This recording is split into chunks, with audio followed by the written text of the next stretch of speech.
After back-to-back league wins, but FA Cup final heartbreak for the second time, I thought, why not take one of Liverpool's best players? Steven Gerrard, welcome to Blackburn Rovers. Yeah, I know it's a weird universe, but we're living in a world where Didier Drogba is out on loan, and John Carew is the current Golden Boot winner, so let's just go with it. He wasn't cheap though, £68 million, potentially rising to £75 million. But we need superstar signings to push on in the Champions League and FA Cup. And we had more money to spend and went to South America. But it wasn't Brazil, it was Argentina for a double swoop. It's youngster and wonderkid Javier Saviola, who, let me tell you, will be a great squad option and will give John Carew and Andrei Shevchenko a run for their money. And he only cost us £11.5 million. Up next, it was Juan Roman Riquelme, who, plays as a central attacking midfielder or winger, and we're pretty set there, but just look at him. £19 million? Worth every single penny. We saw Gianluigi Buffon had a £42 million release clause, and he might be the ticket to Champions League glory. We needed to sell to raise funds, so we are doing some transfer gymnastics to make it happen. We have the money coming in and we submitted a bid. He agreed to our contract before ultimately staying at Chelsea. Mark Bosnich, anyone? Actually, yeah, he's pretty phenomenal and much better than Richard Wright, a decent upgrade and only 26 million, so we've got a few million to spare. Enter powerful centre-back, Roque Jr.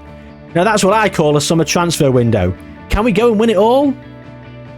And the season began like a wet fart as we lost the Charity Shield 1-0 to Liverpool, and the £26 million Mark Bosnich should be doing better for me. However, we bounced back in the opening game of the league season, beating Sunderland 2-1 with 2 goals from Andrei Shevchenko. It wasn't all sunshine and rainbows though, as new boy Riquelme missed a penalty. We're not starting this constant stream of penalty misses again, are we? This game was followed by another pants-squelching wet fart of a game as it was 0-0 ball draw against Arsenal before the excitement returned in a victory against Newcastle. Riquelme put the penalty miss behind him as he scored a free kick. Work that one out. Ronaldinho played a sublime assist which was matched by a great finish from Shevchenko. A couple of minutes later, it broke fortuitously for Carew, who rifled it in to the bottom corner. We then beat Ipswich 2-1 and Riquelme actually scored his penalty. The Champions League campaign started with a 5-star performance. John Carew found himself in the clear early on and produced a delicate left-footed finish. Feyenoord had equalised by the time Carew lashed home, making it 2-1, then Shevchenko popped up with a lovely deft-dinked finish for 3. Carew completed his perfect hat-trick with our 4th, and Saviola got his first for the club to round things off. The only blemish was another penalty miss for Riquelme. And it was back-to-back penalty misses for Riquelme. This time, it cost us as we lost 1-0 at home to Leicester. We progressed in the Coca-Cola Cup 3rd round with a 6-0 win. Goals from John Carew, another one for John Carew. John Carew bagged one, and it was rounded off by John Carew. Riquelme had near post corners down to a T, and Big John rose the highest on 4 separate occasions. What an absolute beast. We carried the good form back into the league with a 3-0 win against Fulham, and then back to the Champions League with a fantastic 6-1 win against Kaiserslautern. Shevchenko got things rocking and rolling in the first minute. John Carew then scored a header from outside the box to make it 2. Shevchenko scored a beautiful volley for 3, and Carew then got his second header from slightly closer in this time, making it 4. We'd only played half an hour by this point. Mark Bosnich made me room, missing out on Buffon even more with some more subpar goalkeeping. That's £26 million in the hole. It was Shevchenko with a great bit of anticipation to head home from a poor clearance to complete his hat-trick before Steven Gerrard put the ball on a plate, or more like John Carew's head, so he could complete his hat-trick. 2 Champions League games, 2 wins. We're holding a better account of ourselves this season as we top the league phase after 2 games, and John Carew, with back-to-back hat-tricks, finds himself top of the scoring charts. We started October off brilliantly, beating Chelsea 3-1, but things started to slip as we drew 1-1 with Borough, and then we were soundly beaten 4-2 by Dortmund in the Champions League. We got back on track as we snuck past Norwich 2-1, fortunately with them missing a penalty this time. Ronaldinho scored a brace as we bypassed Wolves in the Coca-Cola Cup before we beat Wimbledon 2-1. Steven Gerrard getting his first for the club, and what a goal it was, rifled into the top corner from outside the box. Very Steven Gerrard-esque, if that's a thing at this point in time. And it was last season's Champions League nemesis, Real Madrid, in the Champions League. We felt in complete control and deserved the opening goal when Riquelme scored. Before half-time, John Carew was played through and rounded the keeper, making it 2. Real Madrid had no answer in the second half. Shevchenko lashed home for 3, and that's how it finished. After the Madrid game, we had injuries to Riquelme and Duff. Fortunately, Duff had a bruised ankle and was only out for a couple of days, but Riquelme was out for 3 months with a torn thigh muscle. Then in the 1-0 win against West Ham, Harry Kewell picked up a twisted ankle and will be out for about a month. We then put on a show against Bradford, winning 5-0, and we continued that good form as we snuck a 1-0 win against Schalke in the Champions League, an 89th minute winner from Damien Duff. We then slipped up as we lost 3-1 to Everton. Then we faced United, and would you be surprised if I told you it was a draw? Of course you wouldn't. We almost exclusively draw with United. And yeah, it was 1-1. Villa were on the receiving end of our foul mood as we won 4-0. And this continued against Anderlecht as we demolished them 5-0 in their own backyard. But back in the Premier League, and it was Leeds, and they took the lead early on with a goal from Alan Smith. We weren't behind for long as Harry Kewell's poor cross was met by even poorer goalkeeping, and it was palmed to Shevchenko, who simply couldn't miss. Although he nearly did, we then found ourselves ahead. Steven Gerrard's effort was saved and it fell fortuitously for Shevchenko to tap it in for his second. Leeds were the masters of their own downfall, and it was more poor defending, this time John Carew the beneficiary, as he made it 3-1. Game over, we thought. However, Alan Smith had other ideas. Firstly, he managed to break clear, and despite nearly squandering the opportunity, he managed to lift it over the keeper to make it 3-2. It was then a beautifully taken goal for his hat-trick, and he'd single-handedly got Leeds back in it. And a winner was yet to come. In the 90th minute, elation fell in favour of the West Yorkshire side as Leeds made it 4-3 and broke Blackburn hearts. Despite the defeat, Liverpool, United and Everton all lost, which meant the top 4 stayed as it was before the match. As it stands, we're top, but it's very tight, already with 3 defeats this season. We need to improve if we're going to keep hold of our league title. Coca-Cola Cup time, and it was Arsenal, which looked like a tough tie on paper, but in reality it was anything but. We got off to a flyer as Ronaldinho scored a penalty after 2 minutes, a fabulous defence-splitting pass at Javier Saviola on his way to make it 2.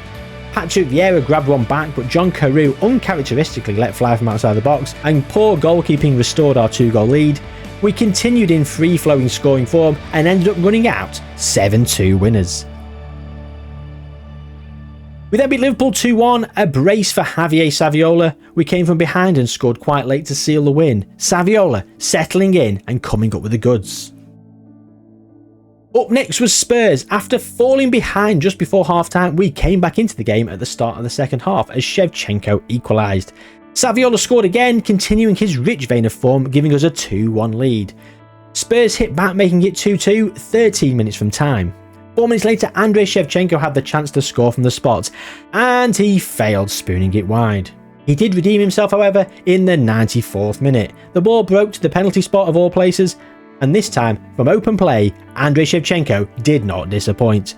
3-2, what a win. We made it 3 wins in a row when we beat Wimbledon 3-1, and we're at the halfway point, 19 games in, and we're 4 points clear of United at the top of the table. We look in a good position to get our 3rd league title in a row. And we followed that up against Derby, going ahead through a Ronaldinho goal. Played in beautifully by Saviola. Saviola himself then got on the score sheet as we made it 2, and we were all set for another 3 points. Back came Derby though, as Walter Gaitan scored in injury time of the first half. It was then Derby who had the momentum and found an equaliser, scoring a header that disappointingly Richard Wright should have saved, to be honest. Richard Wright then threw himself to the ground as Gaitan rounded him to get Derby's 3rd. The comeback was complete, and we threw this one away horribly. And with indifferent league form, the Coca-Cola Cup was a welcome distraction until Michael Owen put Liverpool ahead. Anything you can do, Carew can do better, and we hit back almost immediately. However, the second half belonged to Michael Owen, firstly restoring Liverpool's lead from the spot before completing his hat-trick in the 80th minute. John Carew did manage to get another goal, making it 3-2 in injury time, which could be incredibly valuable going into the second leg. But before that, we had the small match of the FA Cup 3rd round where we dispatched of Crystal Palace 3-0. And the second leg against Liverpool got off to a slow start. The only highlight was a penalty for Reynoso, who missed it, so it was 0-0 at half-time. It was Michael Owen once again opening the scoring, but it was John Carew once again who hit back. Shevchenko then popped up, giving us the lead on the night and levelling the tie. It felt very much like next goal wins. In the 84th minute, Liverpool scored through Dawson O'Hora, but their lead lasted less than 60 seconds. John Carew put us back ahead / equalised. However you want to look at it, extra time loomed, and with extra time underway, we searched for a winner, but sadly fell short. O'Hora got his second, making it 3-3 on the night, 6-5 on aggregate. A bitter pill to swallow here. We then took our frustrations out on Middlesbrough as we won 4-1, then Atletico Madrid in the Champions League as we won 5-1. The frustration continued as we dropped points against Chelsea in a 2-2 draw, with goals coming from Alan Shearer. We finished off the league phase in the Champions League with a 2-1 win against Inter Milan, meaning we actually finished in 5th, only losing one game to Dortmund. I think we're starting to find our feet in Europe. But back to the league, our indifferent form continued by dropping more points, being humbled 3-1 by Norwich. And with that, all of a sudden, the table has a very different look. We're now 4 points behind United, behind Liverpool on goal difference, and Newcastle are dangerously close to us. And in our current form, I can see us falling even further away. Retaining our league title doesn't look so promising at this point. Things got no better in the FA Cup as we drew 0-0 with Liverpool and then lost the replay 3-0. That's another season without the FA Cup, that's another cup defeat to Liverpool. Bloody hell. We dug deep and Derby were the recipients of our anger as we won 7-0, then beat Arsenal 3-1. And with that we find ourselves back within a point of United as they lost 3-1 to Newcastle. Liverpool have fallen away again, it's starting to look like a two-horse race. The round of 16 was upon us and we drew Dortmund, the team who beat us in the league phase, but Andrei Shevchenko scored 2 late goals, giving us a 2-0 victory in the away leg. And we followed this up with a defeat to Tottenham in the league. With United, Newcastle and Liverpool winning, it's yet another setback we simply didn't need. In the second leg against Dortmund, they brought the game to us, scoring after just 4 minutes to halve the deficit. By 20 minutes, they were 2-0 up on the night and level in the tie.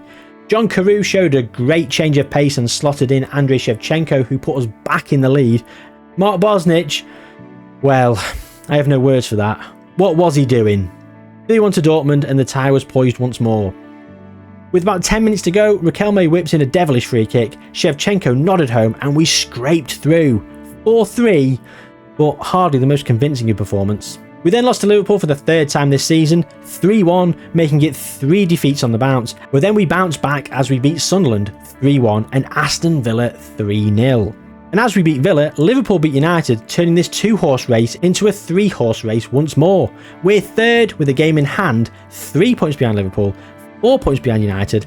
Sadly, United's goal difference is far and away superior, so we're going to have to dig deep if we hope to retain the title. After scraping past Dortmund, it was our old friends in the Champions League quarter-final, Manchester United. And it was Andrei Shevchenko with an early goal, giving us the lead with a magnificent left-footed finish. He got his and our second late on, tapping home from a Javier Saviola cross, rounding off a reasonably comfortable 2-0 win. And it was another 3 goals as we beat Everton 3-0 before the second leg of the Champions League against United, which took the lead through a Javier Saviola tap-in from Andrei Shevchenko pullback this time. As the second half began, Shevchenko got on the score sheet himself and it was 4-0 on aggregate. Less than a minute later, it was Roy Keane with a captain's goal for Manchester United. Game on! Brian Laudrup then popped up with United's second before Gary Neville on the overlap, made it 3-2. All of a sudden, the tie is poised and at 4-3, a nervy final 20 minutes approached. However, Roque Jr. headed home from a Riquelme free kick, making it 3-3 on the night and 5-3 in the tie, sending us through to the semi-final.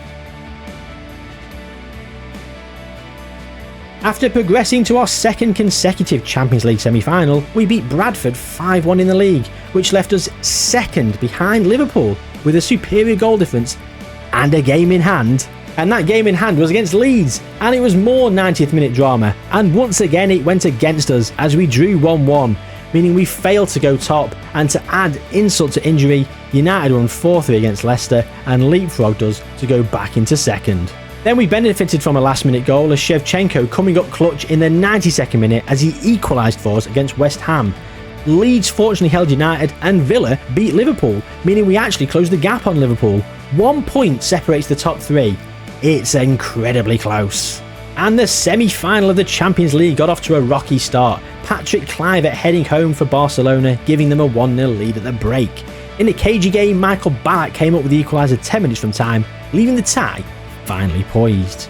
And we had a full week to rest and prepare for the second leg in the Camp Nou, and it was John Carew, 1-0.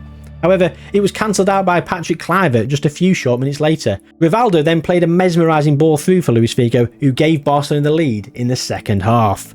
but the lead lasted 5 minutes as Ronaldinho played through Juan Roman Riquelme, who levelled things back up. As extra time loomed, we took the lead, Roque Jr. with a goal in 88 minutes. Barcelona then chased the equaliser, but John Carew sealed the win, smashing it into the top corner, and we're off to the final. And the highs of the Champions League were extinguished as we drew 1-1 with Newcastle. After 34 games, we're third still, 5 points behind United and 9 points behind Liverpool. We have 2 games in hand in each of them, and it's United next. And we beat United 1-0 with a great touch and goal from Jorge Martinez. George Martinez. As the end of season approached, we couldn't afford to slip up, and slip up we did not against Fulham. Riquelme scored 2 along with goals from Shevchenko, Kuhl and Ronaldinho in a 5-0 win. And the league table didn't look great. I mean, there's an outside chance on goal difference, but we've probably lost this one. The game in hand against Ipswich started brilliantly as Shevchenko scored inside 2 minutes. An unlucky deflection caused an own goal for Hofland, but we managed to sneak the win with a penalty from Reynoso. And the final game of the season pitted us against 18th place Leicester, who had to win to survive. Liverpool had Fulham, who were 17th and could still go down, so the title / relegation places are all on show in the final game of the season. And we went behind in the first half, and it looked like we were completely bottling our outside chance of the title. However, Javier Saviola equalised in the second half, but we didn't have enough to do our part. The title goes to Liverpool. Liverpool beat Fulham anyway, so it didn't matter. But there's still a small matter of the Champions League final to contend with against Juventus. And we got off to a flyer with the goal from legend John Carew. Zé Roberto equalised for Juventus on 12 minutes, and that's how it stayed until the second half. Riquelme popped up, restoring our lead, and it looked all set for us to become Champions League winners. Until the 94th minute and Mark Giuliano equalised, forcing extra time. Then Gianluca Zambrotta gave Juventus the lead in extra time with a scrappy tap-in, and heartbreak looked on the cards. Substitute Chris Sutton then scored the equaliser from a yard out as Michael Ballack bustled through to make it 3-3, and it was anyone's game once more. The scoring wasn't done there though, as Ronaldinho curled in a beautiful effort to make it 4-3, worthy of winning any Champions League final. Damien Duff then fired into the bottom corner to grab our 5th and secured the win and put an end to a dramatic Champions League final. We've done it, we've won the Champions League. And at the end of season 4 and that Champions League win, we've nearly done it all. However, we still haven't won the FA Cup, and losing our league title gives our end of season roundup a somewhat disappointing overview. With lots of money to spend, we're going to throw the kitchen sink at season 5, we're going to reclaim our Premier League trophy, we're going to retain our Champions League, we're going to we're going to win the FA Cup, the final season, the final chapter.